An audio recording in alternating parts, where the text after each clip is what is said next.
Second Chance Coaching. My name is Dr. Richard Lewis. If you'd be so kind as to leave me a rating and your feedback, I'd very much appreciate it, as it will help dynamic people such as yourself to optimally discover this podcast wherever you listen to this and your other favorite podcast, and maybe you'll add it to your library of favorite podcasts. As you know, at Second Chance Coaching, we focus on seeing everyday life through the eyes of the returning citizen and highlighting the resiliency of the human spirit. I'd love to work with you one-on-one, whether you're a returning citizen, a coaching client seeking their second chance, or you're a business or a college or university seeking to integrate and support returning citizens in your organizational and learning environments. Please feel free to contact me anytime at richard@secondchancecoaching.com or via Instagram at the Dr. Richard Lewis. In this year of 2020, to say the least, we've experienced tremendous amount of change and upheaval in all of our lives.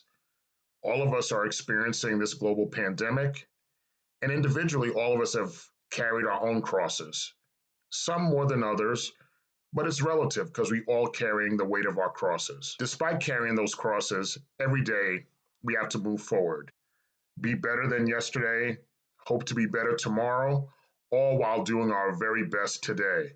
And what's the formula to doing that, to being our best today? There's really not one formula, but I like to think that one should adapt to change, develop a habit, and we create momentum. We create momentum not only in our everyday lives, but also as part of our reentry journey. One of the experiences we have when we're looking to adapt to change and develop habits and create momentum is when we start a new job, or if you remember your first day of school, no matter what level it is, whether it's elementary, high school, or college. Looking at something as far as one's first day at a current job, over this past weekend, I was thinking about my first day at my current job. I was certainly nervous. It was a new environment, and I was thinking, was I worthy of this opportunity? I'd gone through at least 4 interviews, and then I was thinking, am I still worthy of this opportunity, even going through that process? I know that taking on this job, I was representing myself, as well as representing other returning citizens that may look at an opportunity to come to this place of employment as well. If I succeeded, I certainly would be helping myself. I'd be representing myself very well. And I would be helping those returning citizens that may look to this place as an employment opportunity for themselves. Now, if I failed, I'd be failing myself. And most importantly, I'd be failing those returning citizens that were also seeking opportunities in this environment.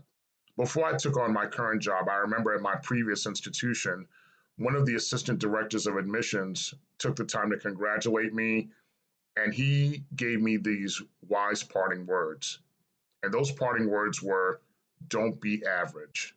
And when I thought about it, as I was thinking about it, he continued to talk to me about don't be average. He said it would start with coming to work on time. Don't be average. Make sure that you come to work on time, ready to start the day. He said, don't be average when you're establishing a mindset of excellence at work, whether it be something as little as the dress code in which you dress at work. He asked me, is there a dress code at this new place? I said, there's no dress code, not that I know of. But he said, that's okay. You establish your dress code. Don't be average. When you're servicing students, don't be average. In your work performance, don't be average.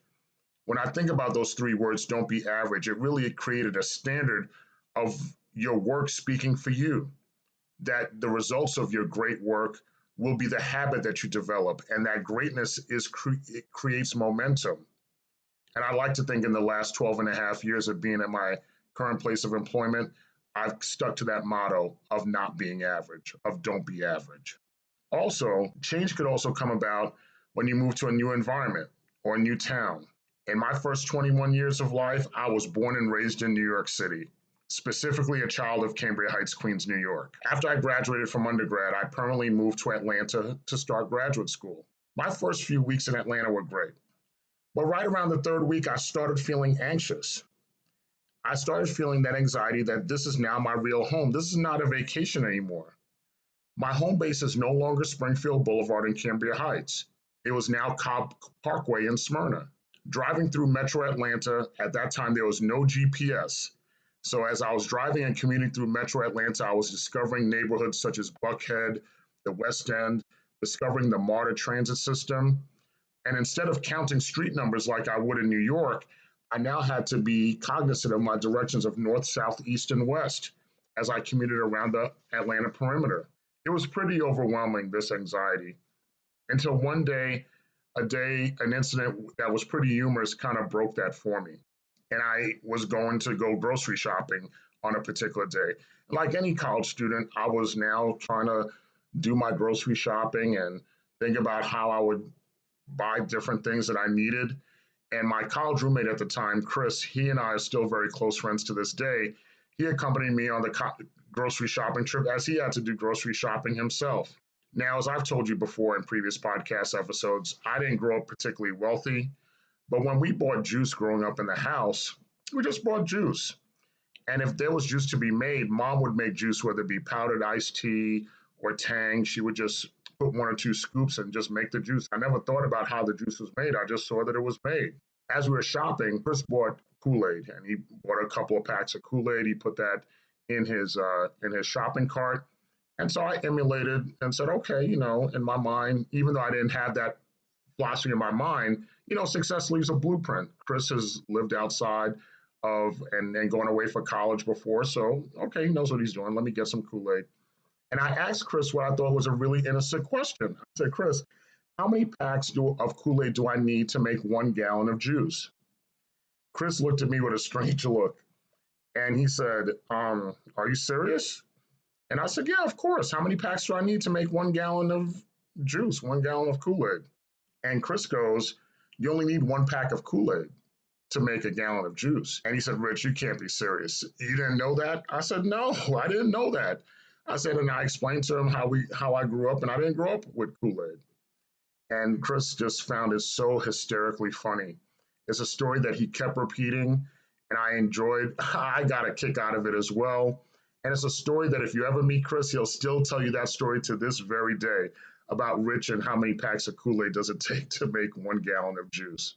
In that story, in that humor, it immediately broke my anxiety and got me to adapt to the change of being in a new environment in Atlanta and really developing a habit and momentum to do well while I was there. And it really helped me to just say, okay, well, don't take it so seriously. It'll be okay. This will be a new adjustment for you, and you'll do fine. Now, another new adjustment was in an environment that I never thought I'd find myself in, and that was the environment of being incarcerated. My first few nights, it was pretty much a state of shock and a feeling of emptiness that was really rather indescribable. I really wasn't sure what was ahead of me. And even thinking of myself, I thought more of my immediate family as to how they were feeling. And then one day while I was there was a call for church services. And a fellow inmate just, encouraged me, said, let's go to church services. Didn't know what I was walking into. I walked in and it was a Pentecostal type service, lots of energy. And the service was completely in Spanish. So I did not understand anything that they were saying. It was loud, lots of instruments, drums, guitars, tambourines. Really, you could feel that they were singing and praising God. I sat quietly, and there was nowhere to sit except in the front, so I sat in the front. So I sat quietly, and I really just felt like, even though I didn't understand what was going on around me as far as what they were saying, I just figured I'd just allow God to speak to me. A few moments later, one of the women that was part of the church group came to me, and she sat right next to me. She didn't speak any English, and she asked one of the other gentlemen that was with her to translate for me so she could speak. So he started to speak to me as she was telling him what to say to me. And he told me that she was saying that she could tell that I did not belong there and asked if she could sit next to me and sing and pray with me. Of course, I said, okay, not a problem. That's fine with me. And at that point, she took one hand and put it on my head, on my forehead, and another hand, and she put it on my chest. She began to pray and sing in Spanish, and she was so passionate you could feel that God was really going through her. She even began to cry through the singing and the praying that she was doing. When her singing and praying was concluded, she brought the translator back to come over to speak to me. And the translator said to me that she wanted to say thank you for allowing me to allow her to sing and pray with her. And then she continued to say a couple more things in Spanish.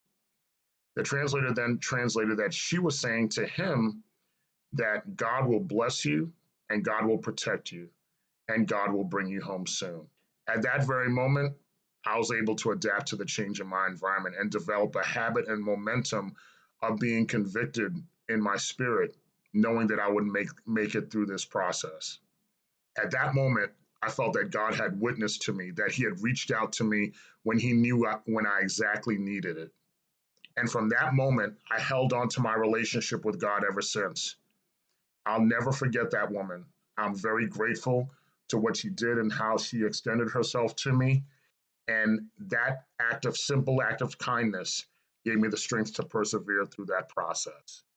As any returning citizen is anxious and excited as anyone to return home after being incarcerated, I was excited to return home as well. But it was an adjustment returning home to Springfield Boulevard. It was an adjustment to start all over. As I indicated in previous podcasts, there was a lot of adaptation I had to do, even though I was surrounded by family. There was new beginnings. I had to develop new habits, and I had to create that momentum. I had to adapt to change. I had to develop habits, and create that momentum. That momentum where I would not be average.